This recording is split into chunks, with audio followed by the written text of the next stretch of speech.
Baiklah teman-teman, Bismillahirrahmanirrahim. Kali ini yang dibahas adalah beta oksidasi. Jadi beta oksidasi ini terjadi di dalam matriks mitokondria. Jadi di sini kita bahas adalah beta oksidasi. Di langkah pertama ini kita punya palmitoyl-CoA ya, karena palmitoyl-CoA paling banyak di dalam tubuh hewan. Jadi kita bahas nih palmitoyl-CoA.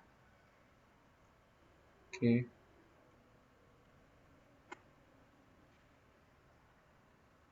Ini R mewakili tadi sisa-sisa rantai karbon yang panjang, rantai hidrokarbon yang panjang.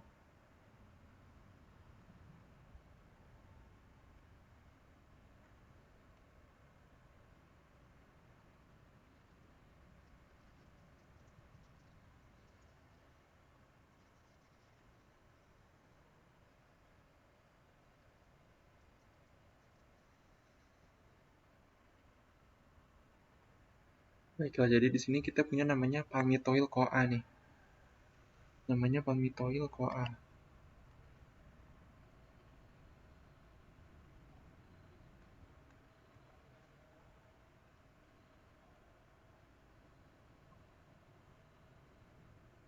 Oke.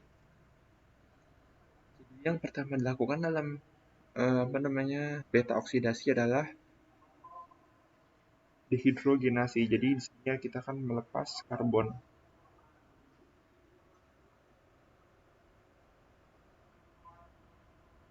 Oke, baiklah. Lanjut lagi. Nah, oke.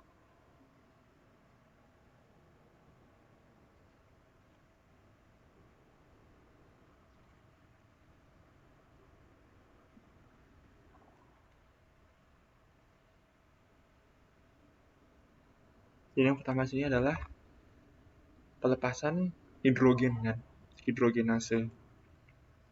Jadi yang terjadi di sini, tadi struktur dari ini CH2 CH2 C ini dihitungnya gini, cara ngitungnya ini karbon pertama, ini alfa, ini beta.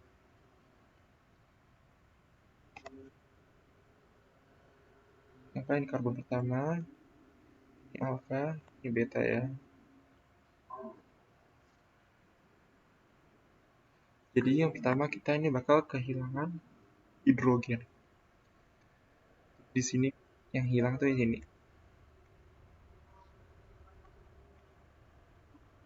Jadi yang hilang di bagian sini hilang nih. Dan di bagian sini hilang. Jadi di sini punya double bond. Atau ikatan ganda. Hilang nih kan. Tanda ini hilang nih dah. Ini dinamakan namanya trans delta 2. Ini delta 2 nih gara-gara ada ikatan yang ganda pada karbon kedua 1 2, ya kan? Terus NO-OA.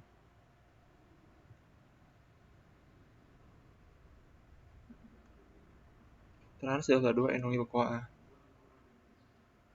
Ini perubahan dari palmitoyl-CoA jadi trans delta 2 NO-CoA oleh namanya asil CoA dehidrogenase.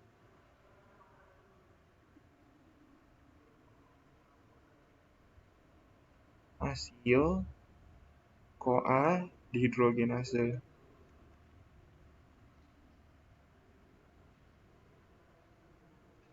Sekarang kita udah punya namanya trans delta 2 NO-CoA. Kita rubah lagi dengan enzim. Nama enzim itu enoyl CoA hidratase.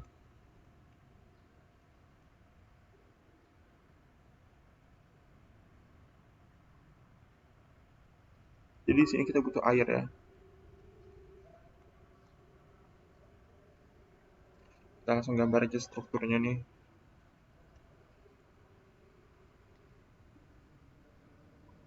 Perubahan dari trans delta 2 NO-CoA dengan enzim Enanyl CoA hidratase menjadi rantai karbon yang panjang. Jadi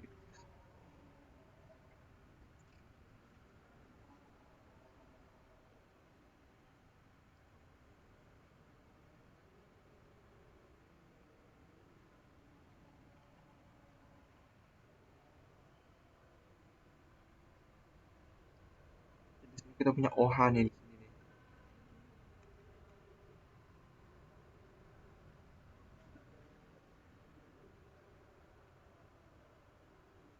H2 juga. Ketiga.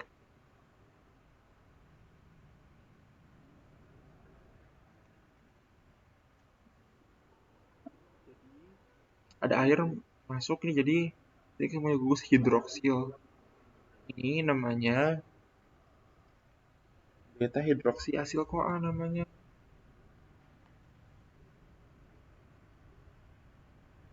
Beta hidroksi asil CoA ya.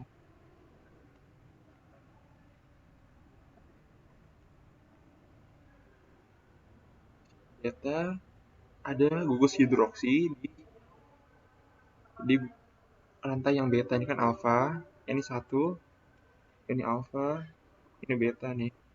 Jadi beta hidroksi asil CoA. Asil nih gugus. Terus langkah yang ketiga nih,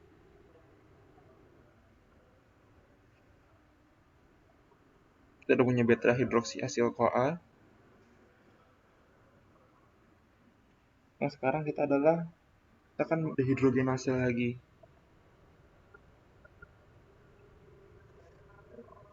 Jadi yang terjadi ini adalah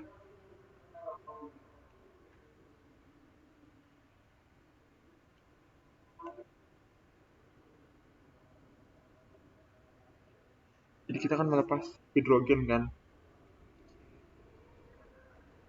Kita punya O nih.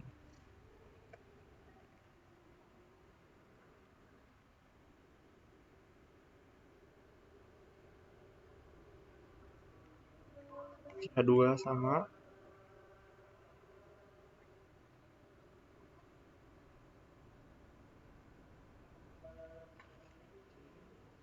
O.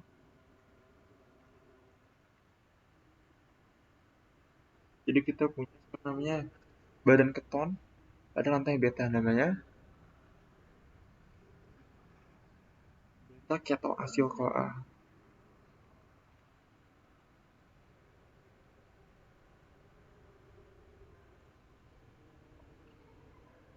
Ada badan keton pada urutan yang beta ini kan satu, alfa, beta kan. Jadi ada keton pada beta asil CoA.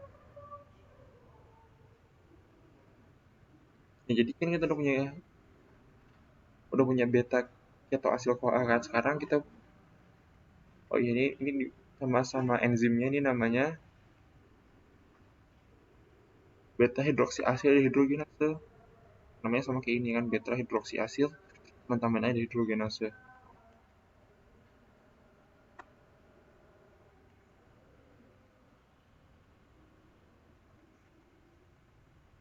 Hidrogenase. Beta hidroksi asil dehidrogenase. Beta hidroksi asil dehidrogenase berubah dari beta hidroksi asil CoA menjadi beta keto asil CoA dengan melepas hidrogen.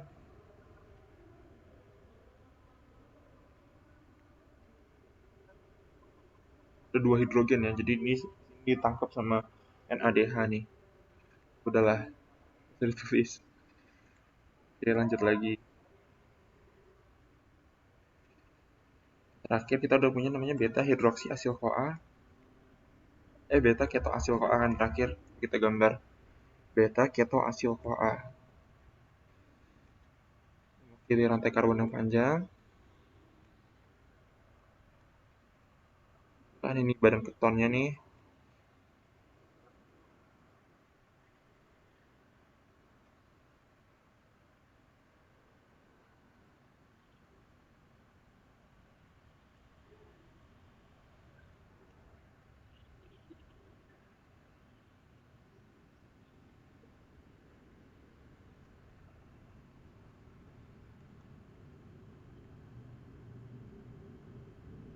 namanya ini beta hidroksi asil CoA.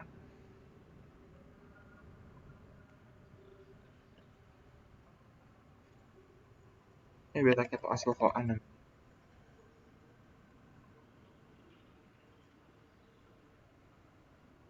Di beta keto asil CoA ini akan melakukan enzim namanya tiolase. Jadi enzim tiolase ini dia memotong rantai yang ini. Ingat tadi 1 alfa beta. Jadi yang terlepas adalah ini nih, ini terlepas nih. Wah, ini terlepas sendiri sama enzim namanya tiolase.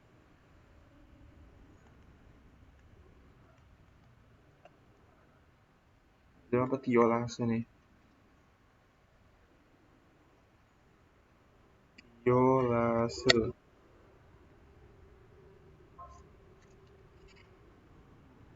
Jadi ini beta ini kalau kita lihat ini tambah karbon lagi namanya jadinya apa? Jadi asetil CoA. Ya, kita gambar struktur asetil CoA. Kalau kita sering lihat karbon kan ini CH2 nih. Jadi CH3.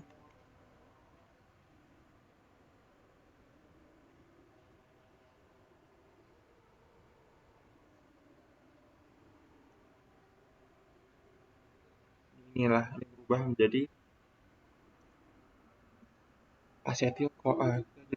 Jadi bisa beta oksidasi adalah asetil CoA. Dan sisa ini nih penitoil kan tadi kan 16 atom karbon, jadi 14 atom karbon. Jadi pendek aja 2 atom karbon, ini balik lagi ke siklus yang pertama nih. Tadi kalau penitoil jadi apa? Lauril.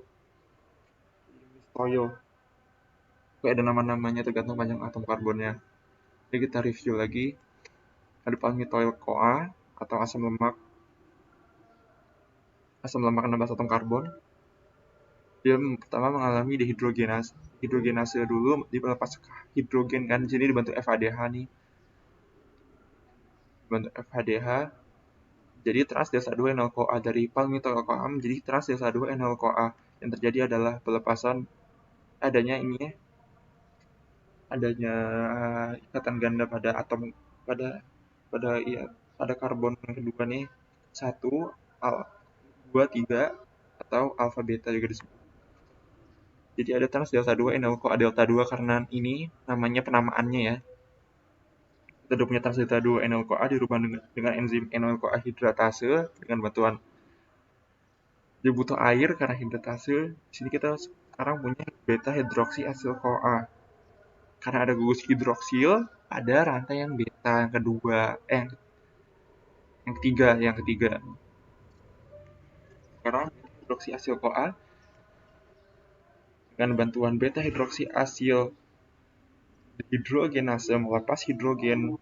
Ini berarti ada koenzim juga NADH kan. Jadi beta keto asil CoA.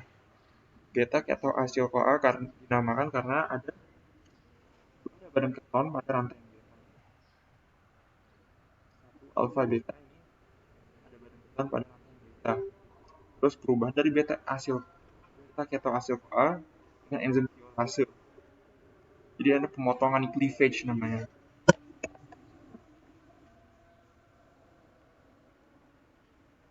Atau pembelahan. Cleavage itu artinya pembelahan. Istilah aja sih. Dan pokoknya pada rantai atom karbon yang beta ini ada pengencakan. Dilepas yang alfa sama beta namanya beta oksidasi. Nah, namanya beta oksidasi ini sama enzim tiolase. Nah, ini hanya kebanyakan ya. Satu aja nih.